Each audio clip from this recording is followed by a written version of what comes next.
Welcome to Bobby Owsinski's Inner Circle. I'm Bobby Owsinski, and this is a show all about music, music production, and the music business. My guest today is film scoring mixer Bobby Fernandez. First of all, the vinyl business isn't quite what it's cracked up to be. Why do I say that? Well, the latest Jack White release just went to number 1. It's called Boarding House Reach, and it experienced the 4th largest sales week for vinyl since 1991. So, with that, you would think that it sold hundreds of thousands of copies, right? Nope, it sold 27,000. That's all. And it turns out that the largest selling vinyl record in its first week of release was also by Jack White, and this is Lazaretto, and that was only at 40,000, and the total vinyl sales for that album is only 120,000. Now, Pearl Jam is second at 34,000 for its first week with 105,000 total. Adele was 31,000 on her first week and sold 199,000 vinyl albums. Now, this is out of a total of 9.4 million albums sold. So the fact of the matter is, whatever you think about vinyl, it's not selling a lot. For some reason, we get an impression that vinyl is selling like hotcakes, and it's far from the truth. In fact, vinyl is selling in dribs and drabs, and it's probably not going to peak that much higher because there's some vinyl fatigue that's beginning to set in. People are tired of paying the higher prices, and in fact, they're not getting the releases that they want. So there's problems with this market that for some reason is very glamorous. I can't quite figure out why.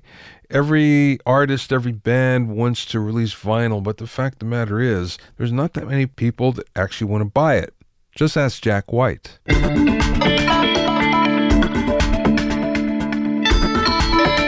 If you have any questions or comments, send them to questions@BobbyOInnerCircle.com. Check out my Hitmakers Club for access to the Private Mixers Facebook group, monthly deconstructed hits, mixing workshop, and Q&A webinars, and for a short time, access to my core training module bonus. Go to hitmakersclub.com to learn more. Now, if you're a Pro Tools user, you might want to know that there's a new Pro Tools name, and it's called Pro Tools Ultimate. So we have Pro Tools 2018, and then we have Pro Tools Ultimate. What is the difference? Well, Pro Tools Ultimate basically includes the complete plugin bundle, which is worth about $50, and the machine control package, which is about $750. This is for the software only. We're not talking about any hardware here. We're talking about what used to be called Pro Tools HD is now called Pro Tools Ultimate. Now, Ultimate includes a bunch of things that you probably won't need unless you're doing post-production because it's very post-centric. It has, for instance, all the surround tools that you need. It has clip effects.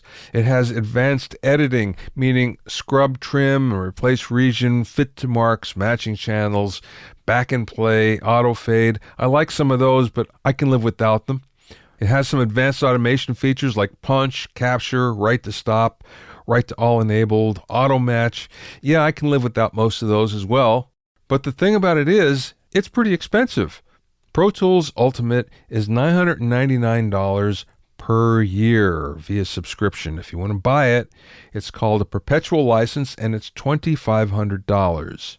Now, regular Pro Tools 2018, is $30 a month on a subscription or $5.99 for a perpetual license, a one-time fee.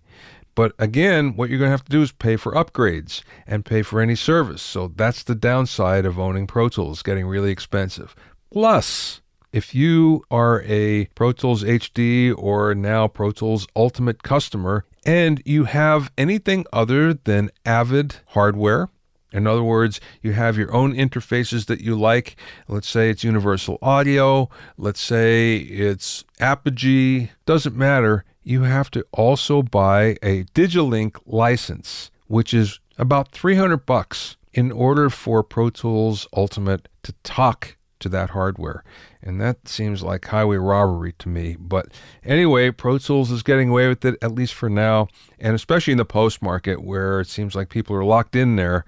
But if you listen to some of my upcoming podcasts, I think you'll see that there are now some cracks happening in the Pro Tools armor, at least in the post arena. So anyway, Pro Tools has a new name, for better or for worse. If you're a Pro Tools user, you're probably still paying.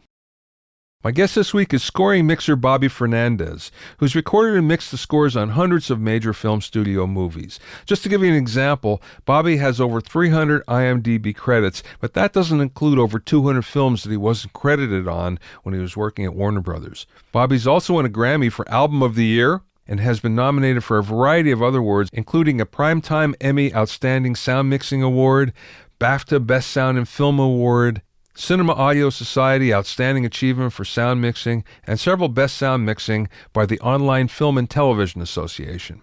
As you'll hear, Bobby has some excellent stories about his early days in the Warner Brothers lot, to working with Clint Eastwood, to breaking into the business.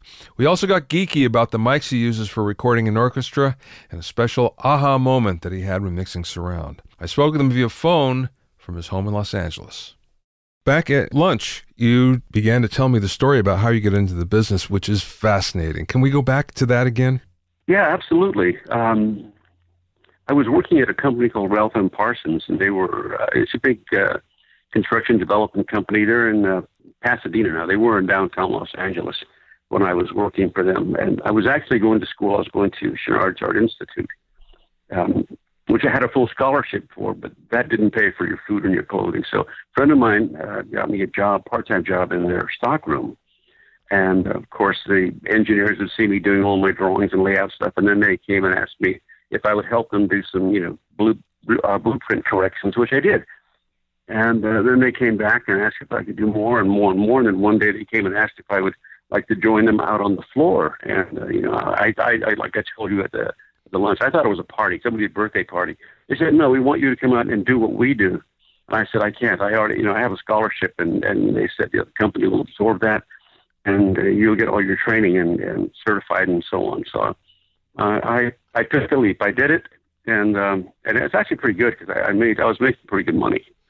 But that wasn't happy there. So anyway, I moved on. I had a friend who was at Warner Brothers, and he knew what I wanted to do. I wanted to get into film recording.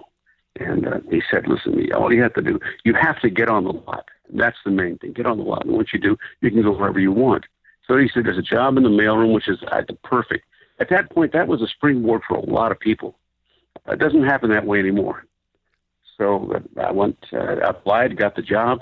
And that very same week, they called me up to a meeting in the huge boardroom, and they were actually promoting me to a project manager position. And I had to tell them I'm leaving the company, and they thought I was going to a competitor. And I said, no, I'm going to go work at Warner Brothers. So what are you going to do? I went, well, I'm going to work in the mailroom. And they looked at me like I was nuts. And I proceeded to tell them what I wanted to do. And I said, look, I started here in the stockroom. Look, you guys are giving me a project manager position now, so I have to try this.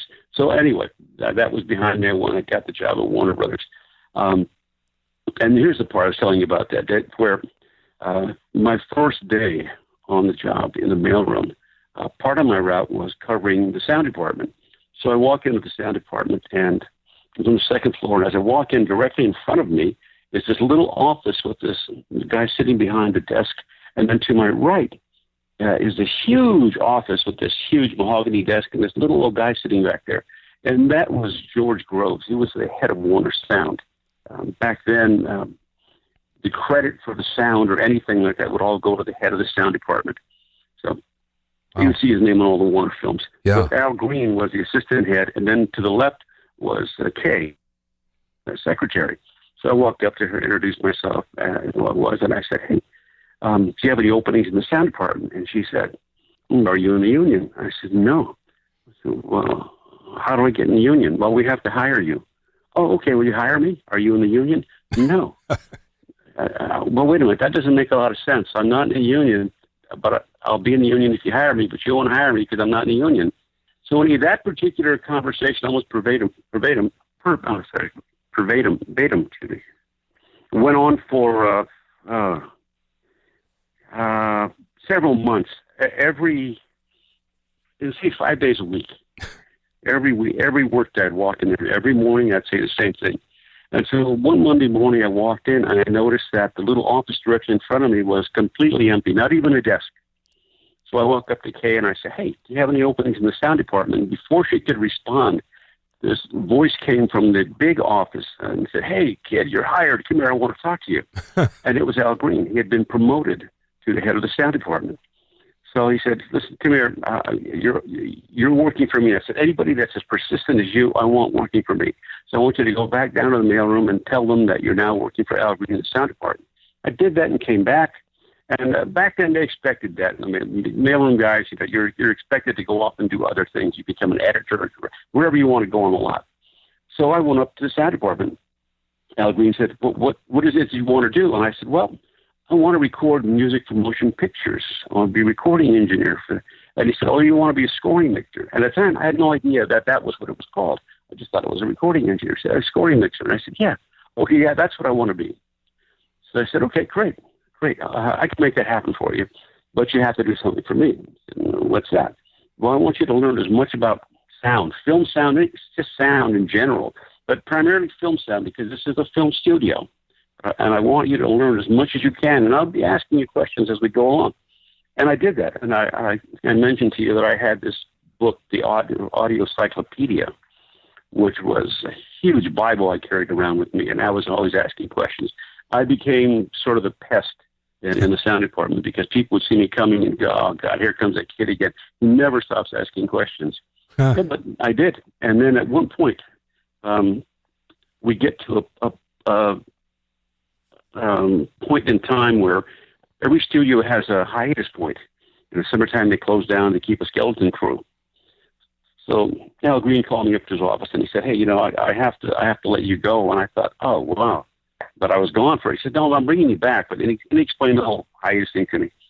So he said, "Just keep studying, keep doing all." And I did. I was hanging out with friends who worked in Hollywood at Sound Factory. So I would go there and hang out with them for the summer, and then came back. And what I did when I came back was I took on every job that no one wanted to do, every lousy, crummy job that no one wanted, everything. I learned everything. And then hiatus comes back around again. I get called up to the office, and I said, "Yeah, I know it's hiatus time. I'm ready. I saved my money. My wife and I are ready to, we're okay." They said, No, that's not why I called you up here." I said, "I'm keeping you for the summer because you're the only guy in my crew that can do everything. And so you're staying on." Wow. And from that point on, I was never laid off again. So I just kept working and working and working. And then at one point, Al Green says to me, calls me up again. He says, "I'm sending you Monday morning. You're starting on the scoring stage with Danny Walton, who became my mentor and a great friend." So, and Al Green explained to me that he's the best scoring mixer in town. He's a fantastic guy, a little opinionated, and he's got a huge head. So, and it's huge, massive ego. I said, "Well, it's okay." And he says, "Okay, so Monday morning, 8 o'clock, you're over there." So I started to walk out the door, and as I'm walking out the door, Al says, "Oh, hey, Bob, I forgot one thing." So what's that? I said, "Yeah, there's a good chance he's not going to like you."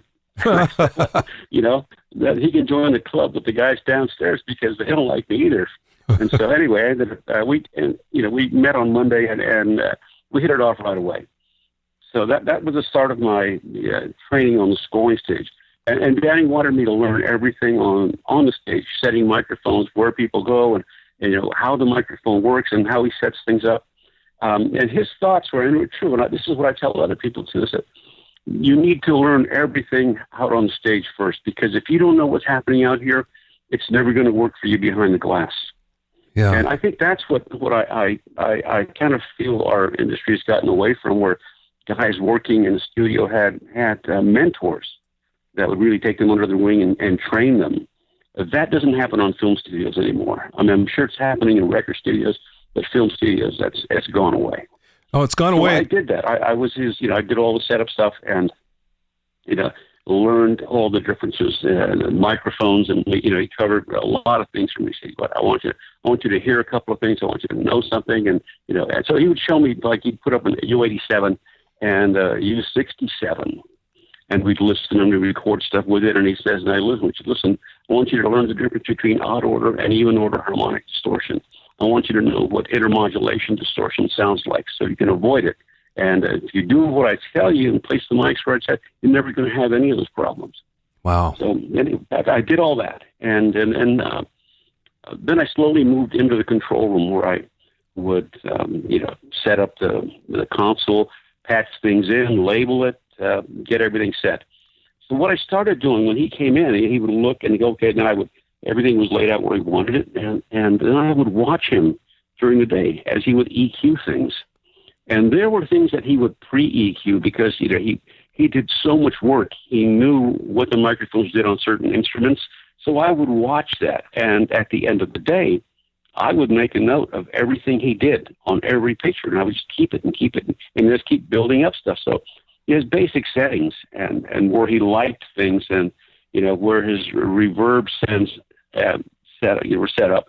So what I did was when I started setting up again, when I had all those notes, I would set everything up and set all the EQ according to my notes and stuff that he'd done in the past. And he came in the first time he came in, he looked at it, he goes, "What?" He couldn't believe it, that everything is right where he wanted it to be. And he said, "What am I going to do now?" I said, "But just mix. That's what you're here for." So that was our relationship. And he was, you couldn't ask for a better mentor. He was a great guy. And he passed on so much knowledge. I mean, his mixes were absolutely amazing. And he mixed right up until his 80s. He did a good example of how his mixes sound. If you listen to Michael Giacchino's Incredibles, that's an amazing sounding score. Yeah. Another one that shows you that his sound that he gets was a film called The Good Son. That's an amazing sounding. I mean, all this stuff sounds great, but those are the two things that really stuck out in my mind. Those two scores that I heard that were really amazing. Well, Bobby, how long did it take you before you started to mix yourself? Well, that was 4 years. Yeah. What happened, after doing all that stuff, and in that whole thing of setting up for Danny and doing all that stuff, at that period, about midway through, I think my second year, or actually, the start of my second year, Warner's had started to embrace multi-track recording, because back then we were recording to a 35 millimeter mag. Yeah. And so they went to multi-track recording. So I got put on a lot of record dates. I learned, the machines. I learned how to punch in and edit. So I got put in a lot of record dates. So that went on. And then at one point, I was also the stage manager too. So at one point, I get a call, and it's on a Friday, and Al Green, head of the sound department, called me and said, "Hey, we'd like you to come up here to the office. I'd like to see you." And I thought, what do I do? Anyway, I went up there, and Danny Wallen was sitting up there with Al. And Al says, "Come on, sit down." Danny and I were talking, and Danny says, "It's time for you to start mixing." And I said, "Wow, okay." And he said, "But we both agree on one thing, that in order for you to be not just a good mixer, but a great mixer, you have to know what's expected of a scoring mixer on the dub stage. So we'd like you to spend a year on the dub stage learning all this stuff." I said, "Okay." So that we move into the next Monday. He said to me, "You're going to be working with Walter Goss, who is this Academy Award-winning dialogue mixer, great guy. You're going to be his crew. And we have another fellow coming in, Mike Jerome, who's going to be effects. You're going to be music." So I said, "Okay, great. We'll start training on Monday." He said, "Yep, you start training on Monday." So we show up on Monday, and it's 7:00 in the morning. And, I knew Walter, but I've never worked with him because I was never in the mixing position. So we introduced ourselves again. He knows who I am. And so I said, "Hey, Walter, so we're going to start training at 8:00. And he laughed at me, and he said, "Training? What are you talking about? Universal Studio has booked this room for the entire year. Come 9:00, pal. We're mixing." And I said, "What?" Wow. I had a reasonable idea of what mixing was all about. I mean, I'd done some, as every kid does, some home studio mixing, that kind of stuff, but not on this grand scale. So he said, "Okay, you're going to sit there." So I sat to Walter's right, and Mike sat on his left. And so Walter said to me, "So listen, as we're going along, when I yell, 'square hole,' I want you to bring the music down for the dialogue, then bring it right back up again. I said, okay. So that's how we started off. And by the end of the month, we were actually a pretty good crew. And so we went on like that for about another 5 months. And it was really busy. I mean, we were really busy. And you talk about the learning curve, it was amazing. So anyway, I did that. And then here's how I got into mixing on music. So we were working on a miniseries, one of the Kennedy miniseries. And the head of the sound department comes in with the assistant head of music from Columbia, who, by the way, we did not get along at all. We just did not get along. We were like oil and water. We did not mix. So he comes in and he said, hey, Bob, we need you on the scoring stage. And I said, I'm in the middle of a mix. He said, you're being replaced. We need you on the scoring stage right away. Well, it turns out Jack Nietzsche was doing a score there for a film called Hardcore. Mm-hmm. And it was a big film at the time. George C. Scott and a bunch of other people. So it was not a small film. So what's the situation? So, well, Jack's not happy with the sound he's getting on stage, and he's threatened to take the picture off the lot somewhere else. And he's got his agent there. And anyway, so I walk over to the stage with these guys because they wanted me to see what I could do. Well, at that time, I was a skinny kid. I was 24 years old, and I had long hair. And so I walk on the stage, and in the control room is, Jack, his agent, his attorney, John Beach, who was the head of the music, head of Columbia Pictures at the time, and a whole bunch of heavyweights. And so this guy that I won't give out names, but we didn't get along. He puts his arm around me, and he says, "Hey, everybody, I'd like you to meet Bobby Fernandez, our rock and roll mixer." And in my mind, I'm thinking, that's not my name, and I'm not your rock and roll mixer. Yeah. And so anyway, you get that feeling that you've just been thrown to the wolves. Anyway, so wow. I was introduced to Jack. We talked, and we hit it off right away. So I went out on stage, and I looked at what was going on. What he wasn't happy with was the drums. There was one microphone over the drum kit and one on the kick drum, and that's not what he wanted. And having set up so many drum kits on the record dates that I assisted on and stuff with Danny, I knew exactly what he wanted. So I called the stage manager, who was the guy I trained, and I said, look at this, you know what we have to do. So we went and got all the mics, mic'd the toms and everything. It got everything done. We put, we mic'd the guitars differently. We did a lot of stuff. And we, I got a sound, we rehearsed it, and he said, that's what I was looking for. And we got the film done. It was great. And so once that film was done, I never went back to the dub stage. I stayed on there. And it was one project after the next, on and on and on. So it was a great learning curve in that respect as well. Wow. And at the same time, I'm still getting input from Danny. You never stop learning. And that's what he instilled in me. Yeah. Just keep asking questions, keep learning. If you have a problem, ask me. So that's how that's how I started mixing. Wow. Yeah. Well, before you mentioned that you used to be able to start in the mailroom and then go wherever you wanted, and you said that you can't do that anymore. What happened? No, I think it's because everything's changed. It's the whole studio architecture is gone. I mean, when I started at Warner Brothers, it was really like a family, and pretty much all the major studios were like that, and they expected it. Like a good example is when I was in the mailroom. Guy Rob Friedman, who was just ahead of me, he left the mailroom and he became the head of international, and then a couple of other people became big editors, and on and on in the camera and so on. And that was the whole point of the mailroom. No one ever starts in the mailroom to be, a career mail boy. Yeah, that's not what you want to do. But it is a springboard to get off into where you want to go. And I having that opportunity, I went to the editorial department, sound department, the camera. I went to everything on the lot and looked at them. And about that. And I was going around and this whole thing and me asking Kay every morning about the same thing. And I met Rudy Fair, who was the head of Warner Brothers editorial. And he's a very famous guy, big guy, German accent, and really, really funny guy. So I got to know him, and he would see me and he'd ask me, hey, how's it going with the sound? I said, not too good, Rudy. I'm still trying. And he said to me, okay, I'll tell you what, if it doesn't work out for you, you can always come to me. I'll make you an editor. And I said, I can't lose, Rudy. Okay.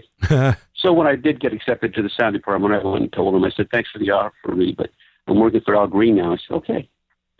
So it was a whole different way of operating the studio. It doesn't seem to work that way anymore. You mentioned as well that there's no mentors anymore. There's not the mentorship program that there used to be. And it's like that in music as well. That's kind of dropped away. But why did it happen in your part of the business? What happened?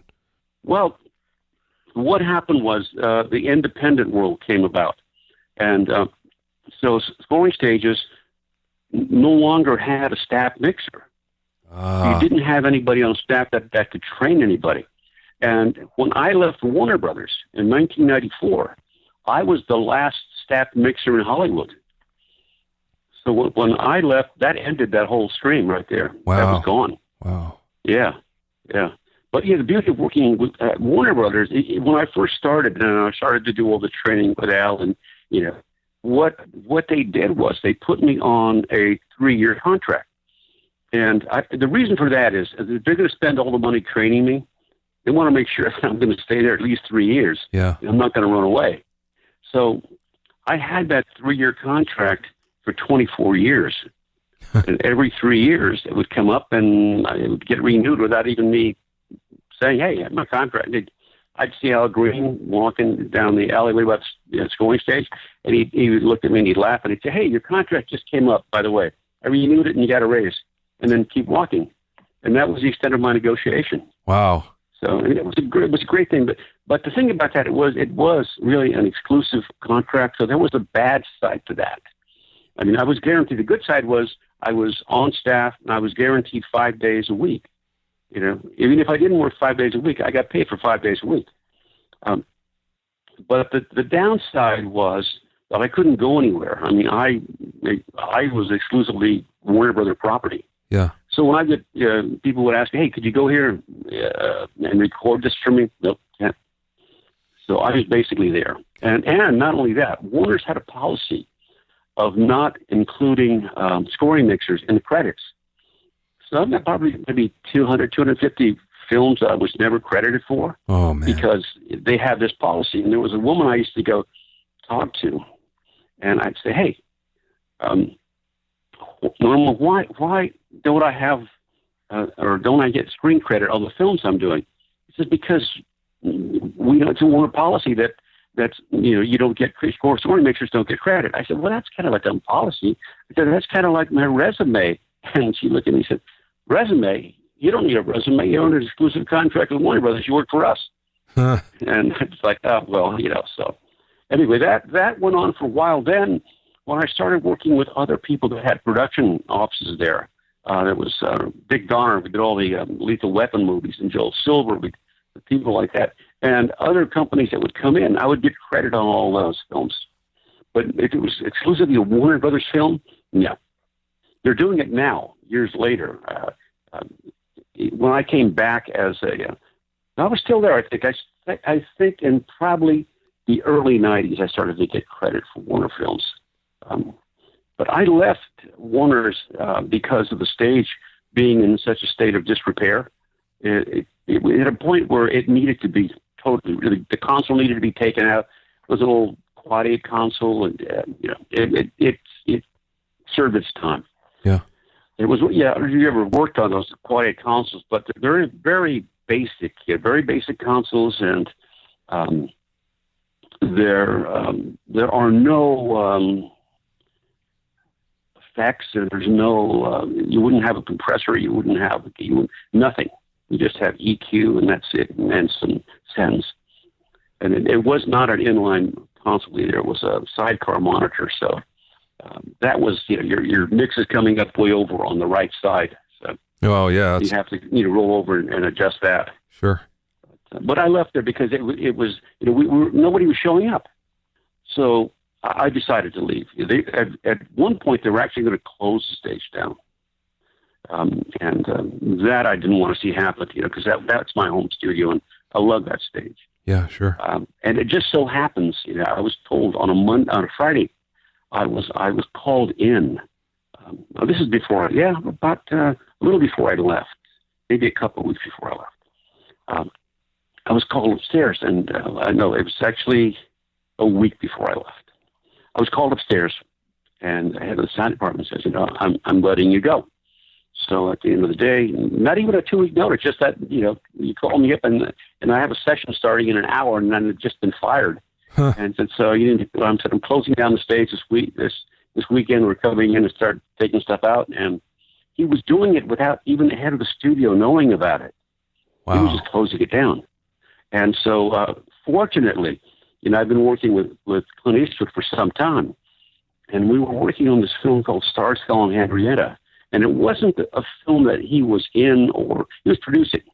And he was sitting next to me at the console because he always used to like to do that. He'd sit there and talk about the film, or he'd be listening. And so I told him, I said, hey, Clint, this is the last film you and I are going to be working on together on the stage. And his reaction was, well, where are you going? Are you leaving? And I said, no. I've been fired, and they're closing the stage down, and they're starting to tear it apart Saturday. And he said, what? And he said, who's tearing it down? And I told him, well, he had the sound department. So this is a great thing. He rolls over to the phone, picks it up, calls the head of the studio, which is an old friend of his, and tells him, what's going on. He said, yeah, stage is being closed down. My engineer, Bobby Fernandez, has been fired. See what you can do about it. Take care of it. And that was it. And he kept the stage open. And so, because the head of the studio called the head of the sound department and read him the riot act. Luckily for me, my chief engineer, Klaus Wiederman, was sitting across the table at a desk from him when the call came in. And he heard everything because it was on speakerphone. Wow.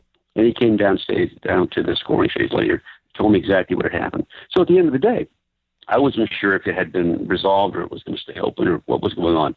So anyway, I was packing up my gear and getting ready to leave when the head of the sound department walks in, and he looks at me and he said, man, you sure stirred up a lot of shit today. And I looked at him and I was laughing, and I said, what, are you going to do, fire me? I'm sorry, you already did. Yeah. I don't care. And that was it. And he said, oh, you're not fired. We have to talk. So that following week we had a conversation. But it turns out that they didn't have a date as to when they wanted to redo the stage or the budget, whatever. And I said, well, how long do you think it'll be? It could be a year, 2 or 3. And I said, what? And they offered me a retainer to stay there. And it was, anybody else would have said, hey, yeah, I'll take the retainer to sit here. But that's not what it was about. It was about working. It was about recording music for film, not just sitting there looking at an empty stage. So I said, I can't do this. I said, the problem is if I stay here and take this money, which is, not a bad deal, but in a month, no one's even going to know who the hell I am. Yeah. And then when you get it back up, no one's really going to know who I am. So anyway, so I left and went independent at that point. Well, let's talk about recording a little bit. So absolutely, yeah. You use a Decatree? I use the Decatree, and I use outriggers on left and right. A few times I've used 5 mics across the front, and then 3 mics on the inside. I have 5 M50s across the front. Okay. And then in the orchestra, behind the violas, I put 3 mics across there, which are also M50s. Plus, there are spot mics throughout the orchestra. Yeah. What's on the Decatree? Are the M50s? M50s, yeah. Yeah. It's tried and true. Yeah, I those are my go-to microphones. But a lot of that depends on what the production is. Mics that I've really had some really good results were with the Sanken, the CL100K. Mm-hmm. I actually bought 5 matched from Sanken, and they're all within like a dB and a half a dB of each other, and they sound amazing. Yeah, they're not good in every room. At Warner's they're great, and at the Bridge they weren't that great. Another mic that I use as for room mics would be the Sheps. Yeah. The MK2H, and then and the B&K 4006s. I use those. Both the Sheps and the B&Ks I use with that little diffusion ball put on. Oh, right. I guess that's supposed to replicate the pickup pattern. I think it's called Olsen Sphere. I think Yeah. I read that somewhere. I don't know, but really, yeah. So yeah, so I do that, and I have 5 of those for the B&Ks because I do the Decatree and the left-right outrigger, and the same with the Sheps. I have them for the Sheps as well. Are these your personal These mics? are all my personal mics. Yeah. Yeah. When I'm working at Warner's, I'll take those mics. I'll take specific mics, like my Sheps. I'll take those in for certain instruments. But when it comes to strings and brass, I'll use what Warner's has, because they have great collection of U67s, and that for me is like my all-time favorite microphone. I use those on violins, violas, cellos, and on the basses. I go between sort of a newer like the M149 or the older M1. I'm not sorry, the 10,001. Oh, right, yeah. That's a great microphone. Cardioid ribbon microphone. That's great. Have you seen where Neumann has reissued the U67? No, I haven't. No. Yeah, at the last AES, they made the announcement. And wow. Supposedly, it's as close as they could get it to the old ones. Yeah. Well, that would be nice. I mean, when I say that, I always think, well, those parts aren't available anymore. The way they did it and the way they made them is not happening anymore. So I just wonder how close they can get. I'm sure they're really good. Yeah. When they came out with that TLM50? Yes, right. Little black microphones. I did not like those microphones at all. The TLMs, yes, right. I compared them with my M50s, and they're nowhere near that sound. But the 150s, the new ones, the M150s, they're actually pretty good. I have a set of those that I use the Decatry occasionally. Like I mentioned earlier, project specific. I mean, if I'm working on a big budget film, obviously I'll use all the tube M50s, the vintage M50s. If I'm working on sort of a small budget film, then I'll go to microphone sets, like the M150 set kind of stuff. They still sound good, but I'm not going to break out all the vintage stuff. What's your favorite room to record in? Is this still Warner's? Oh yeah, it's the Warner's. I love Fox and I love Sony. They're great rooms. I'll tell you what I like about Warner's is that the stage is beautiful. It sounds great. The control room is the absolutely perfect size. Now, when I go to Fox, it's that control room is bigger than my first house. It just holds so many people there. When they redid the control room and the stage, they had been doing some films there, but they weren't Fox films. So I just happened to be on the first Fox film, Dr. Dolittle, that they were, it was their film. And so it was the first Fox film on the new renovated stage. So sitting in there, and it turns out that I'm basically mixing a recording for a film in a cocktail party. Now, there were more people in the control room, because it's a 1,500-foot control room. There are more people in the control room than there were in the orchestra.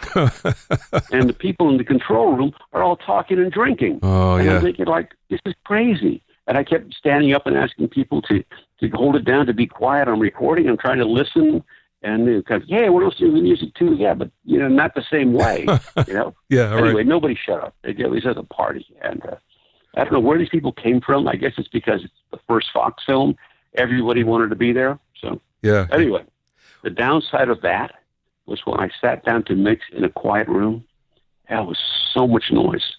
It was crazy. I mean, I just, and sort of, the head of the music department just, got on my case about that, all this noise. And I said, hey, it was your party, and I told you, and no one wanted to keep quiet. But yeah, but anyway, that's the Fox room. It is a great room if it's quiet.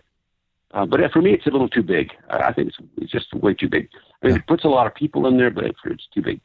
Sony is a good control room, but it's kind of a weird shape. It's got this really tall ceiling, and I mean, it sounds good if you're close to your monitor. If you stand back a little bit, it's a little strange. But the stage itself is just a beautiful, glorious sounding stage. Yeah, so, Paramount was another stage, now gone away. But that was interesting. That was not as live as the others. That was a good stage and did a lot of work there. And as a side note, that console that was at Paramount Stage M is the console that's in the bridge now. So that's a lot of history with that board. Yeah, that's what Greg was saying. Are you mixing at home? I do mix at home, yeah. And, primarily everything I do is in surround.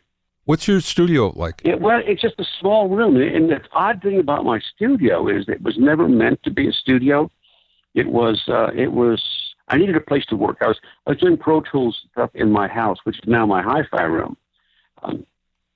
So I was working in here, and I had an LE system, and so it was kind of like in the house all the time, and I wanted to be away. So I took a section of the garage, and I had gone to an HDX system, or an HD system at the time. So I moved in there, and again, it was just for me to prepare my sessions and just kind of play around with Pro Tools. And I was working with this composer, Christopher Young, which we've done quite a few films together.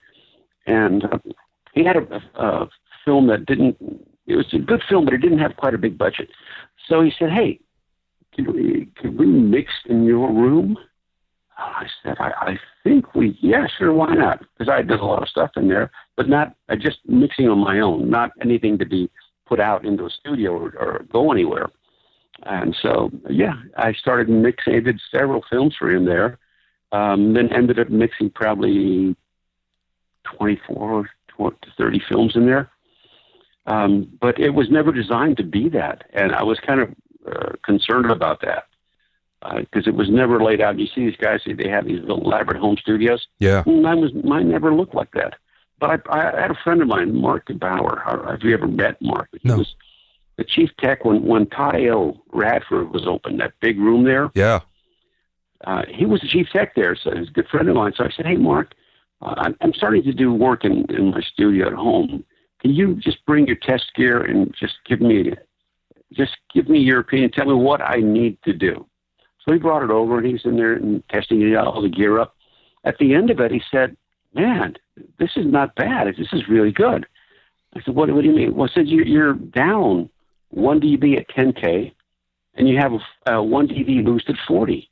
Other than that, everything's great. Jeez. He said, now we can go out and spend a lot of money and buy, an EQ and then pay for all that stuff for you. But no, he said, but it's not worth it. You know that at 10K, you're just down 1 dB, and at 40, you're up 1. So, and I said, great, that's fantastic. He said, yeah, this is, whatever you did right. It's great.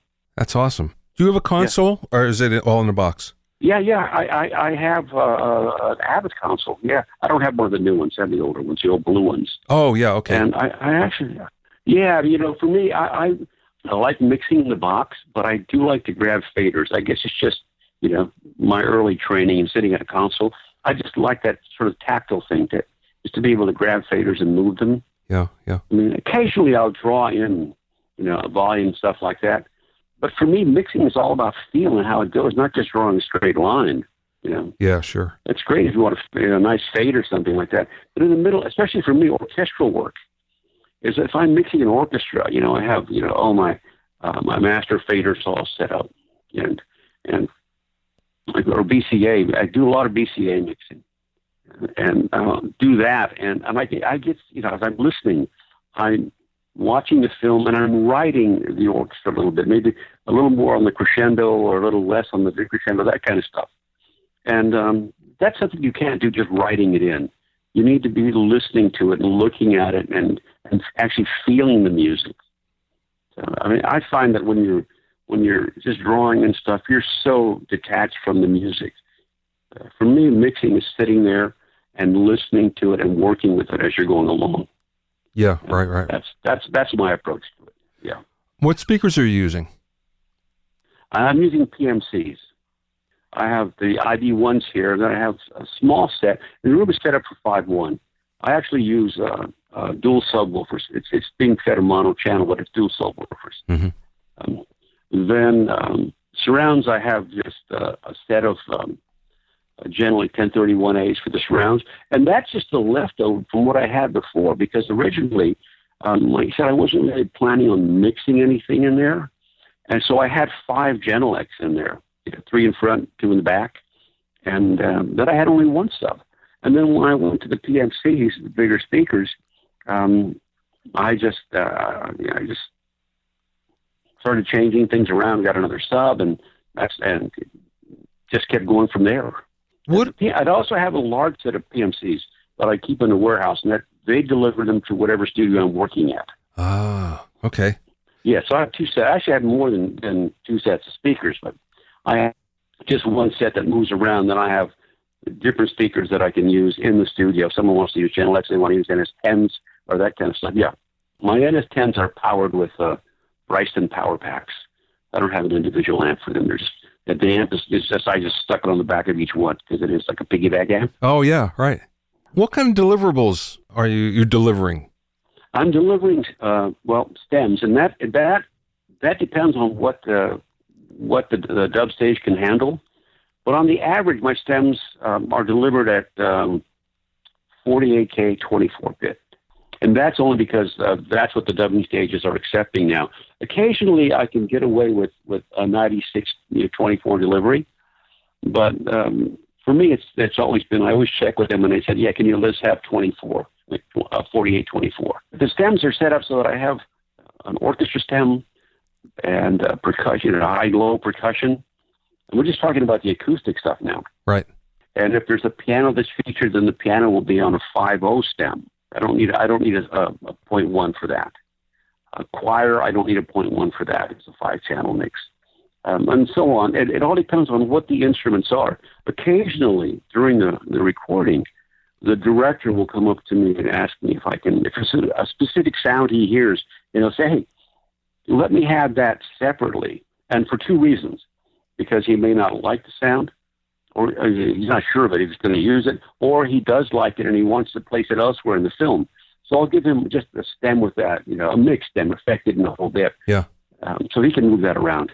And the same thing when someone's going to do more than 5/1, say the Atmos guys and things like that, I will separate off things so they can kind of move them around wherever they want.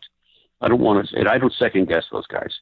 It doesn't matter what, dealing with the director on the stage, who may have a whole different perspective from me recording it and listening to it there. When he gets on the dub stage and he really hears the real effects and the real dialogue, then he'll make all those decisions.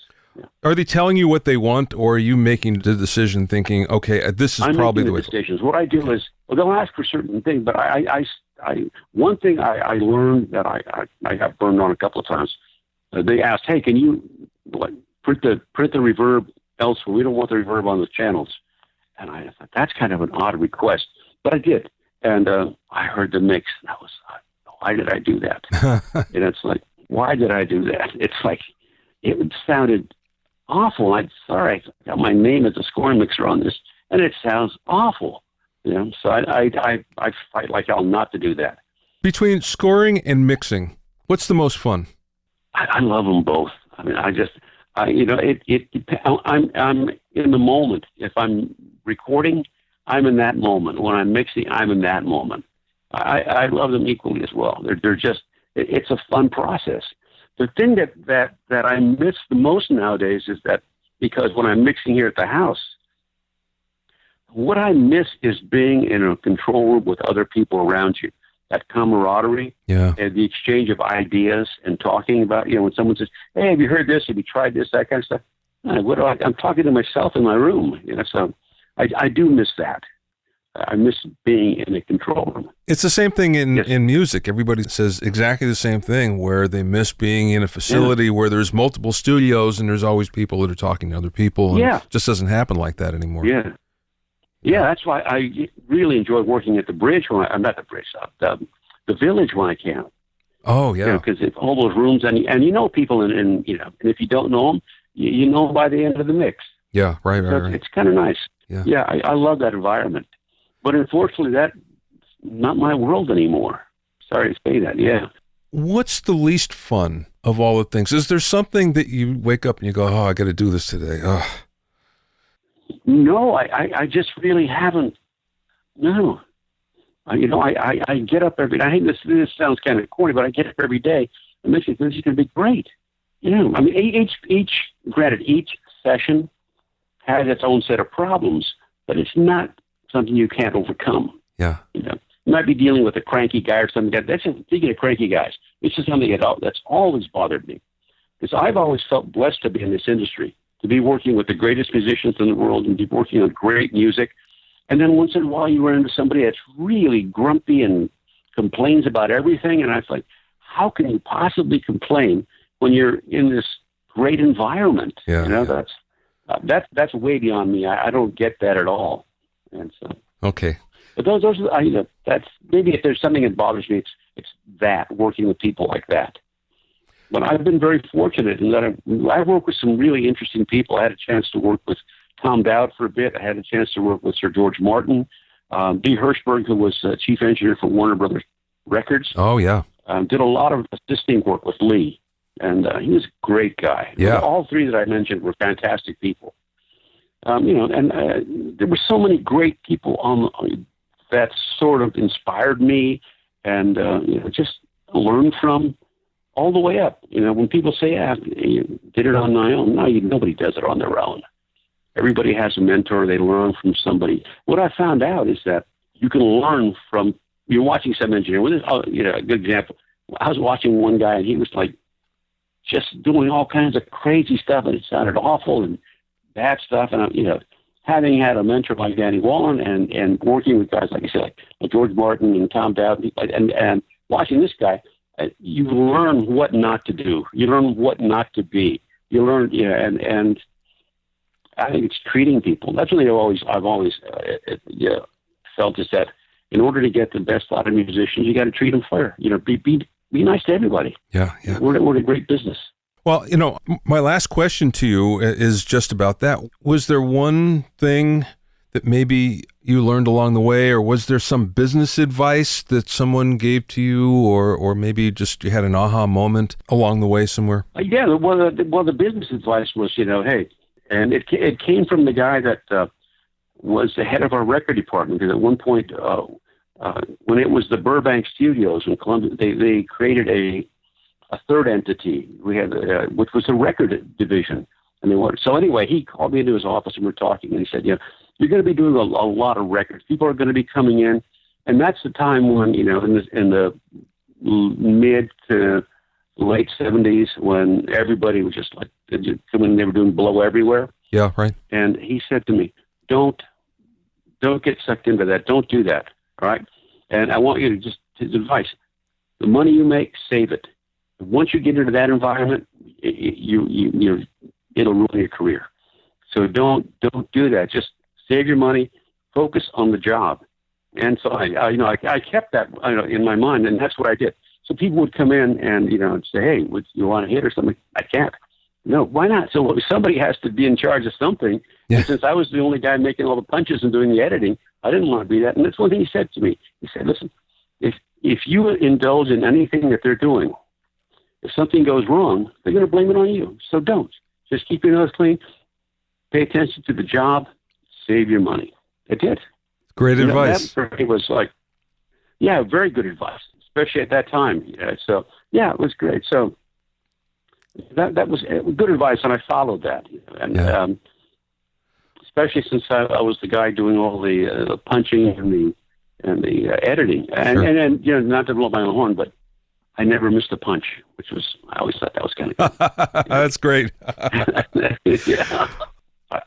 You mentioned an aha moment. There was actually, but it was a mixing aha moment. If you have a minute for me to tell you. Yeah, sure. Go ahead. Okay. So aside from when I mixed that first film for Jack Michi, not only did I record it and mix it, but I went next door to the dub stage, which was back-to-back the scoring, and I actually was the re-recording mixer, and I put that music in the film with the sound effects guy and the dialogue guy. And the dialogue guy was a guy by the name of Les Fresholz, was one of the nicest guys on the planet and really great mixer. So I was watching him with the dialogue as he was pre-dubbing the dialogue, and he had this little switching, moving it around. I asked him, what's that? He said, that's divergence. I said, divergence, what did it do? And when he told me what it did, I was like, wow, it's just like a light went on. Yeah. Because in mixing, when you're mixing in the early left, center, right, with the mono surround, you put something in the center that sounded so tiny. Yeah. So he found out, and that's what he found in the dialogue. He explained to me why they're using divergence with dialogue. Is that it kept in the center, but it spread to the left and to the right. And you can just taper to what you want. Yeah. And that for me, and I've used that on every surround mix that I've ever done since then. Well, when you're talking about divergence, are you talking primarily on the front speakers, or are you using divergence elsewhere too? I actually use it all the way around. what I do is if I have something like synth pads, for instance, what I'll do is, I use surround reverbs on that stuff, but I just don't want reverb behind me. So what I'll do is with the divergence, I'll spread a little bit of that sound to the back. So there's a mixture of reverb and some direct sound back there, but never taking away from the front. Because that's, you never want to get the audience starts looking around for something. You always want to keep their attention on the screen. Right. So yeah, I use that on solo instruments, on vocals. Yeah, I use that quite often. That is my sort of go-to fix for things in the center channel. And what that allows you to do, Bob, is that if you have a solo instrument in the center channel, it still spills to the left and to the right. So in the final mix, as if they're playing that against dialogue, they can lower that center channel down and still have the solo there because you still have spill from the left and the right. So that takes care of that problem. Yeah. So it never really goes away. So that, for me, that was an aha mix moment at that point. I mean, it's not like what record guys do, but it's what film guys do. Thanks for listening and being in my inner circle. Remember, if you have any questions or comments, send them to questions@BobbyOInnerCircle.com. To listen to other episodes of Bobby Owsinski's Inner Circle, go to BobbyOwsinski.com and select the podcast tab, or go to BobbyOInnerCircle.com, or find it on iTunes, Stitcher, Mixcloud, and Google Play. At BobbyOwsinski.com and BobbyOInnerCircle.com, you'll also find a sign-in form for my newsletter and for alerts for new podcasts. This is Bobby Owsinski. I will see you next time.